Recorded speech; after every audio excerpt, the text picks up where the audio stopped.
Olá, amigos do nosso Cafezinho com Pimenta. Eu, Emílio Kerber e o comandante Winston estamos aqui hoje para entrevistar um dos maiores jornalistas da nossa história, Alexandre Garcia. Obrigado, Emílio. Obrigado, Winston. Prazer estar com vocês. Muito obrigado. Gaúcho de Cachoeira do Sul, a terra do Nero Moura. Terra do Nero Moura. Formado em jornalismo pela PUC do Rio Grande do Sul. Correspondente de Guerra das Malvinas.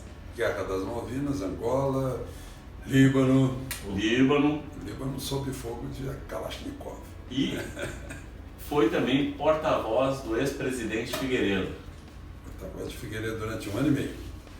Alexandre Garcia, nós lhe temos como um jornalista centrado, lúcido e coerente. Por isso nós procuramos para fazer uma breve análise dos últimos 60 anos de histórias e uma pequena projeção do futuro político do Brasil, já que a gente sabe também que você é especialista em prever resultado de guerra.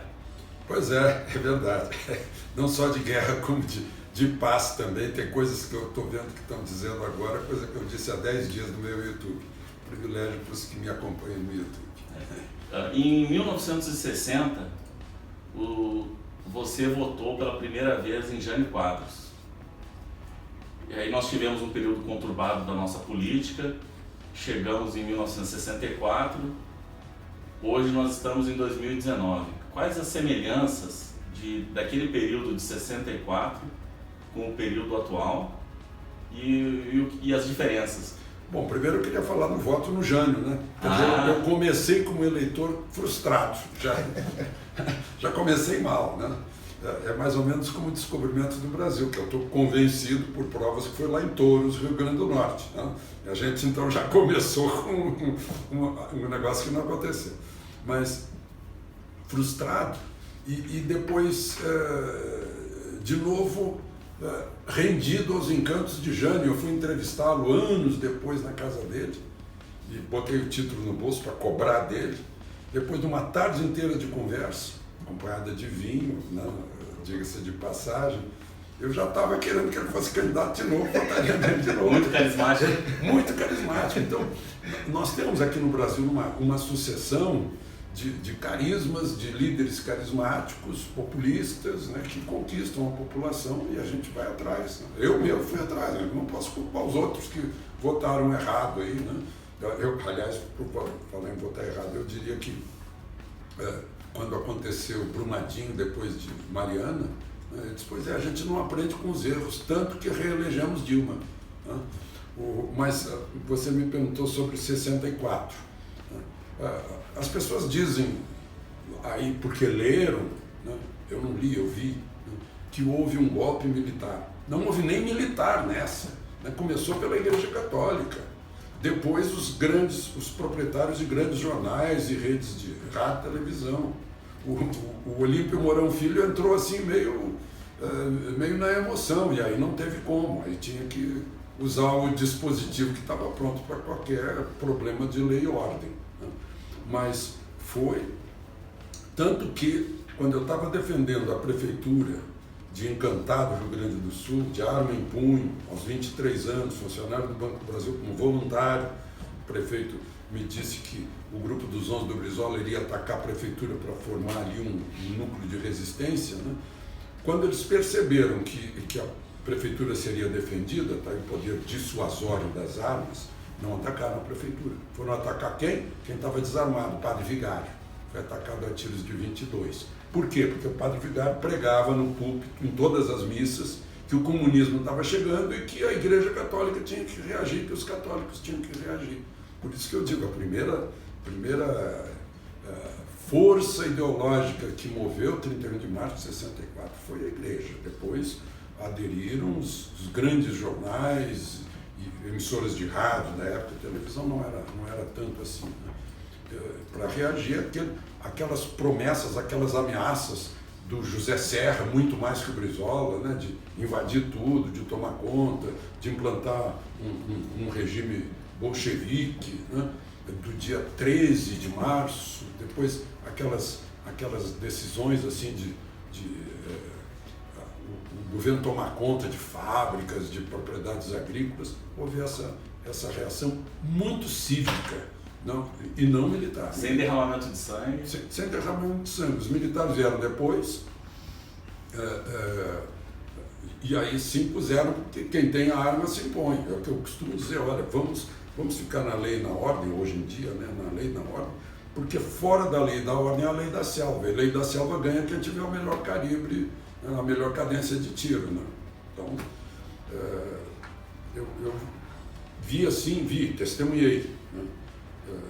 Durante o período que a gente viu foi um milagre econômico, viu?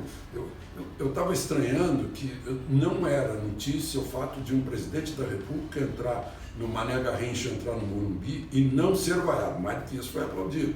Mas fazia 47 anos que não acontecia com o presidente da República. Isso é notícia, é uma coisa rara, mas infelizmente não foi. Médici entrava no Maracanã, anunciava, a DEG informa, adentra o Maracanã o excelentíssimo senhor presidente da República, Emílio Garrastazu Médici, ele de cigarrinho no canto da boca, radinho de pilha no ouvido, e era aquele sucesso. Por quê? Porque estava todo mundo empregado, o país estava crescendo como nunca, crescendo mais que a China. No milagre chinês, a gente crescia 12% ao ano. Durante 3 anos consecutivos, a média foi 11,2%. Se pagava ágio, porque a indústria não dava conta.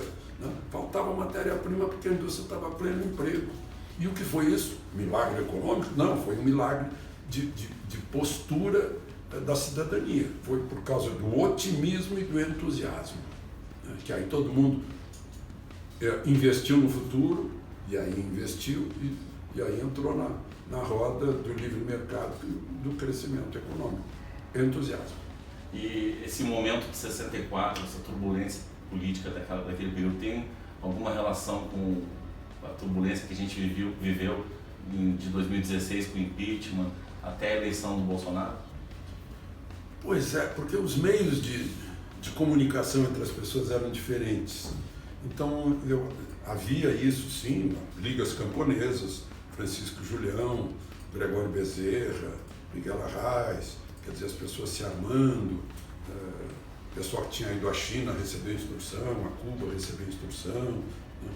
Muito antes, 2 anos antes, não foi depois de 64. Em 60 já tinha grupos de guerrilha no interior do Brasil. Foi muito antes, então houve essa reação, né? Mas era uma coisa assim, era um pouco diferente. Né?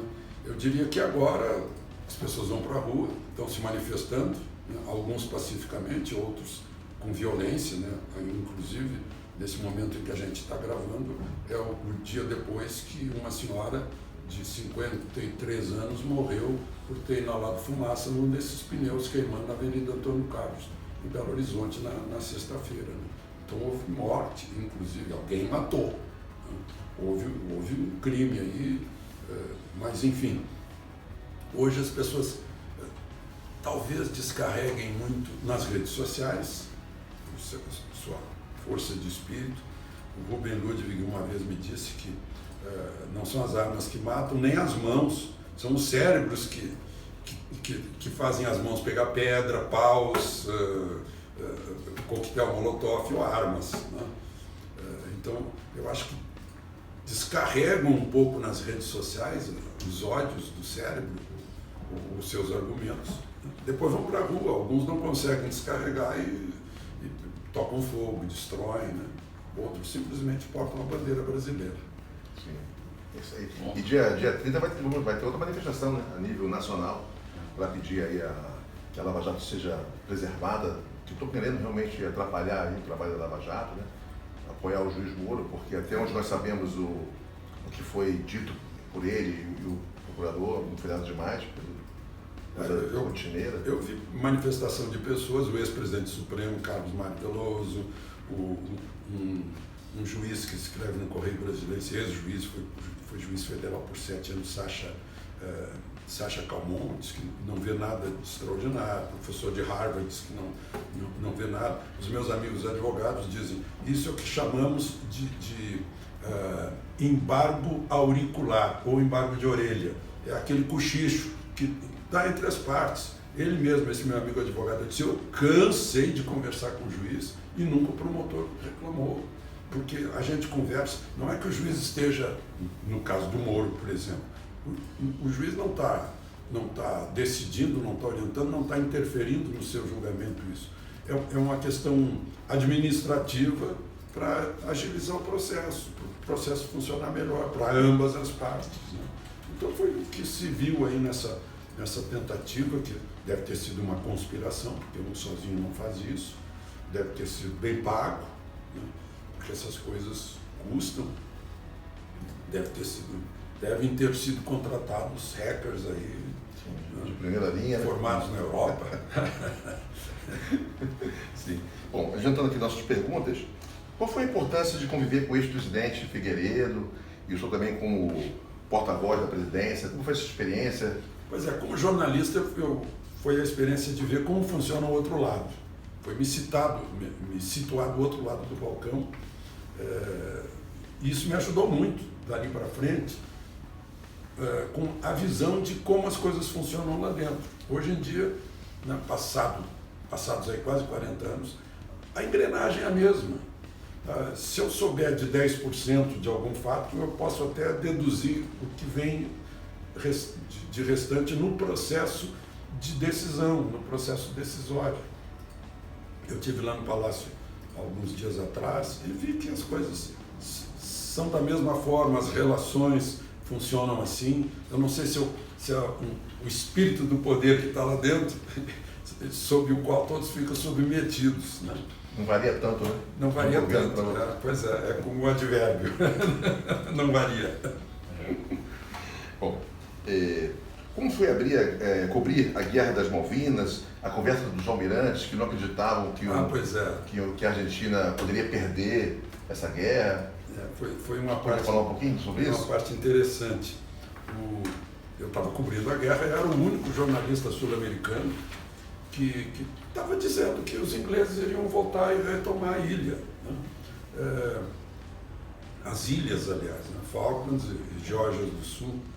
E eu vim a Brasília dar uma descansada da cobertura e almirantes me chamaram lá. Era praticamente o alto comando da Marinha. Foi em torno de uma mesa redonda e eles dizendo que eu estava errado, que uma marinha, a defesa de uma ilha apoiada por uma força aérea baseada no continente seria inexpugnável, né? E que eu estava errado. Aí eu perguntei para o almirante, o que é isso que o senhor tem aí na manga? Eu disse: nó de Nelson, por quê? Disse: bom, então é o Nelson. Não é uma marinha qualquer, é a marinha de Nelson que vem aí. E foi o que aconteceu. Eu fui ao presidente Figueiredo, que eu sempre me dei bem com ele. Falei: presidente, eu soube, né, eu tinha fontes, inclusive da embaixada, dos adidos. A gente está ajudando o agressor. Está indo peça da aeronáutica. Eu acho que munição nunca foi, mas peça de reposição estava indo, né? Alguns técnicos estavam indo, parece que era para helicóptero. E não fica estranho o Brasil ajudar o agressor? Aí ele me olhou, se levantou, foi para o mapa que estava na parede. Agora me diz onde é que está a Argentina e onde é que está a Inglaterra. A Argentina sempre vai estar aqui do nosso lado. A Inglaterra está a 10 mil quilômetros. Por isso que a gente tem que ficar bem com o vizinho. Então foi uma atitude. Por essa cobertura, a rainha Elizabeth... Embora o Brasil tenha se declarado neutro na guerra. Pois é, mas se declarou neutro para efeito de comunidade internacional, né? Assim como os Estados Unidos nunca confessaram abertamente que estavam ajudando a Inglaterra pelos satélites e tal, né? E a rainha acabou me dando a Ordem do Império Britânico, que é a mesma condecoração que ela deu para os Beatles, por exemplo, né?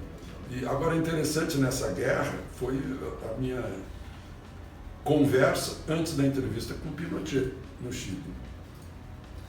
Eu pedi uma entrevista, ele disse que eu podia ir. E aí começamos a conversar, eu contei para ele: olha, eu estou denunciando hoje no Brasil o Operativo Rosário, que é a retomada das ilhas de Beagle, que o Chile ganhou por arbitragem do Papa. Havia uma discussão de décadas, Lennox, Nueva e Picton. essas 3 ilhas. E a Argentina ia retomar Manu Militari, né?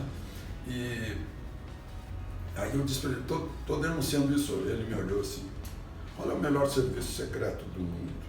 Eu disse, olha, eu acho que é o Mossad. E o segundo? Não, talvez os ingleses, os chilenos, né? Estufou-pe. Nós já sabemos disso há 6 meses e já estamos prontos. Se o senhor quiser saber mais, não é entrevista. Eu conto para o senhor, se o senhor se comprometer a não divulgar isso agora. Se me comprometer. Ele tirou o edecano da sala, o ajudante de ordens, trancou a porta, a chave, ficamos só nós 2.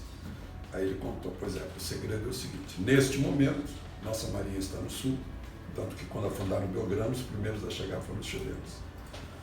Nosso exército está nos Andes e nossa aviação está no norte. Eu disse, presidente, me desculpa, mas eu não entendi a aviação no norte. Por quê? Porque no norte não tem Argentina. A Argentina é no leste e no sul. Aí ele me olhou e disse, o senhor acha que bolivianos e peruanos não vão retomar o que perderam na Guerra do Pacífico se a Argentina nos atacar?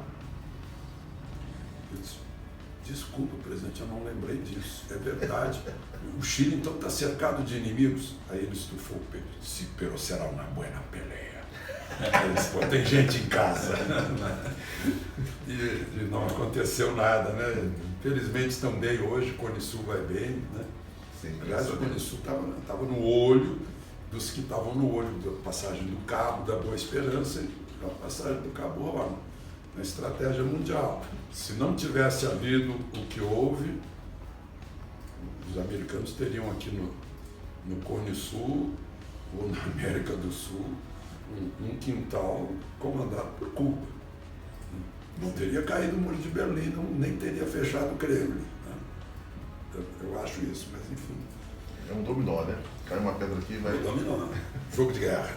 Bom, e no final do período do regime militar, nós tivemos um movimento de... Direta já. E esse movimento, ele foi natural ou já havia uma predisposição do governo militar? Não, eu anunciei isso 3 anos antes do Direta Já. Eu passei pelo ministro Goberi, ministro, o Correio do Povo de Porto Alegre está me pedindo uma entrevista. Eu não quero falar abobrinha, eu tenho que dizer alguma coisa importante. O que eu digo? Eu vou falar com o presidente e já te digo. Ele voltou e disse, olha, pode dizer que a sucessão de Figueiredo será civil. Pronto, anunciei isso. No dia seguinte, os grandes jornais do Brasil repercutiram. 3 anos depois, ele começou a Direta Já em Goiânia, se não me engano. Então, já estava planejado. Né? Agora, a eleição, pois é, aí a forma de eleger o presidente. A sucessão civil estava decidida, podia ser quem fosse. Né? Não necessariamente uma pessoa civil. O processo sucessório seria civil dentro dos partidos. Independente. Não tinha nada a ver com o alto comando das Forças Armadas, nada disso. Aliás, o Geisel já havia emasculado o alto comando. Você escolheu o Figueiredo por esse motivo, né? Ser um presidente que no daria continuidade, né? No dia em que ele tirou frota. Uma conversa lá que foi bem ríspida, né? Claro que a rispidez maior foi do alemão. Né? E quando tirou frota, ele enfechou o comando nele e aí abriu, tirou o AI-5, tirou a censura. Independente do Direta Já, haveria abertura. Goberi, o ideólogo disso, dizia todo poder contém em si próprio o germe de sua podridão. Então temos que sair logo porque começa a apodrecer, não dá para ficar tanto tempo assim. E eu tive participação aí, assim, muito de lado, mas eu promovi encontros, né? Fui intermediário de encontros, Figueiredo com Brizola. Sem ninguém saber. Figueiredo com Alceu Colares, Figueiredo com Freitas Nobre, que era o líder do maior partido de oposição, MDB. Freitas Nobre foi à noite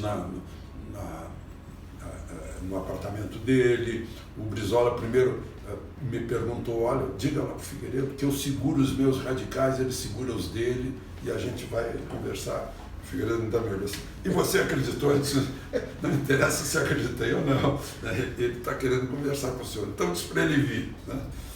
O Alceu Colares um dia me disse, você é gauchão, e ele também tem jeito de gauchão, se ele ouvir minhas verdades, eu vou dizer essas verdades para ele. Aí eu fui lá no Figueiredo, eu disse, pode dizer para ele, porque eu vou ouvir as verdades dele, ele vai ter que ouvir as minhas. Né? E se encontraram também em PDT, né?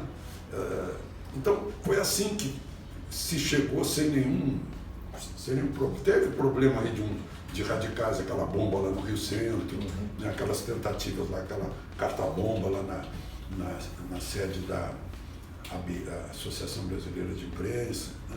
Teve uns malucos aí. E eu lembro que o Gobeirinho uma vez me disse, né, o Figueiredo não tem mais o AI-5 para pegar essa gente. Né? Vai ter que seguir o inquérito normal, aí vai ser mais complicado.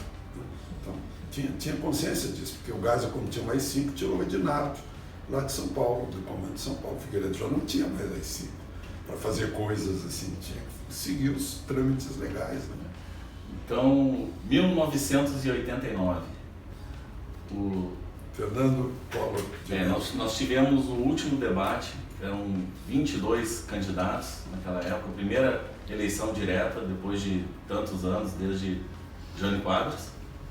E o último debate entre Lula e Collor, eu sei que você foi um dos mediadores, e tem uma história interessante para contar, que foi o momento em que, no intervalo desse debate, o Lula lhe pediu a Constituição. Estava no seu bolso? Eu estava com a Constituição em tamanho menor no meu bolso, ganhei até do Jarbas Passarinho essa Constituição. Estava no meu bolso, e ele, me empresta aí o livrinho, então eu dei para ele.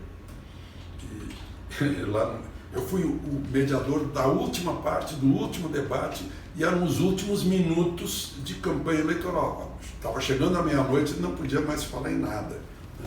Aí, lá pelas tantas, ele brandiu este livro que me acompanha 24 horas por dia, né? Era o meu. E a bem outra, Lula, bem Lula isso aí. E a outra coisa que decidiu o debate foi a frase final. O Lula estava sorteado para fazer a última pergunta para o Collor. Eu disse, puxa, vai fazer a última pergunta, vai arrasar o Collor, e o Collor vai ficar gaguejando de boca aberta. A surpresa, na hora que eu passo, e agora, para a última pergunta, o candidato Luiz Inácio Lula da Silva. Aí ele diz assim, o meu adversário se notabilizou, mais ou menos isso, né? Se notabilizou por ser caçador de marajás. Eu pergunto agora como ele se sente sendo caçador de maracujá. Na última pergunta. A última pergunta. A mulher dele, Marisa Leite. Dona Marisa estava e o Ricardo Couto, os dois na primeira fila se levantaram e foram embora quando viram isso, viram que não ia dar mais nada. E o Collor, que é um artista de Hollywood, né, olhou assim, fez uma cara de mofo. Ele quer ser presidente e não sabe nem aproveitar a última pergunta.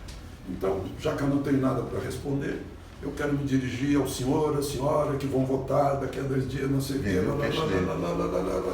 E eu ocupou todo o tempo da resposta, vendendo o peixe dele, não precisou responder a pergunta. Uma frasezinha ali. Né? Então, foi isso que eu acho que ajudou muito a decidir a eleição. Porque antes desse último debate, estava mais ou menos empatado no Ibope. Isso que ele disse foi Montenegro do Ibope. E depois do debate, o Collor passou a ir para frente. Só que a última pesquisa pegou a média de antes e depois. Então ficou só um ponto de diferença, quando na realidade deu mais do que isso. E em 2014 nós tivemos o início da Operação Lava Jato, em 2016 o impeachment da Dilma e em 2018 a eleição do Bolsonaro. Bolsonaro se elegeu sem gastar grandes volumes de recursos, se elegeu com pouquíssimo tempo de televisão e também... Se elegeu ausente? E ausente por não ter participado da campanha nas ruas durante o período eleitoral. Você explicaria isso como, esse fenômeno? Bom, eu nunca vi isso de um candidato que está na frente, é esfaqueado e é tirado da campanha e a campanha continua. Será que em país sério a campanha continuaria? Ou a Justiça Eleitoral diria, suspenda-se a campanha até que o candidato tenha condições, porque ele foi tirado à força da campanha. por um ex-partidário de um partido. Ninguém estava E é da base do concorrente. Pois é, eu achei estranho isso. Agora, é como dizia o Gobeli, né? Olhem quem é o sujeito da frase.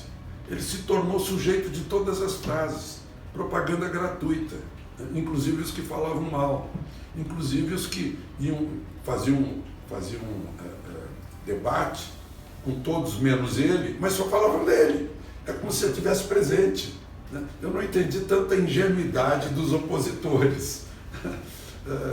Então ajudou, embora ele estivesse ausente, estava na cama do hospital e estava ganhando voto. Tem aquela frase dos marqueteiros, né? Fale mal, mas fale de mim. Pois é. Então eles caíram nessa maneira. Está batendo na cabeça do eleitor, o eleitor assim acompanhava mesmo, Bolsonaro, chegou na hora da Bolsonaro. Então, eu acho que foi isso, embora tenha havido aí esse assassinato, tentativa de assassinato, né? Se ele não tivesse, se ele estivesse, digamos, no norte de Minas, sem muito recurso hospitalar, estava morto. Amigos, a segunda parte desta entrevista será disponibilizada na sexta-feira e também está imperdível. Não deixe de se inscrever no nosso canal, tocar o sininho e compartilhar nas suas redes sociais.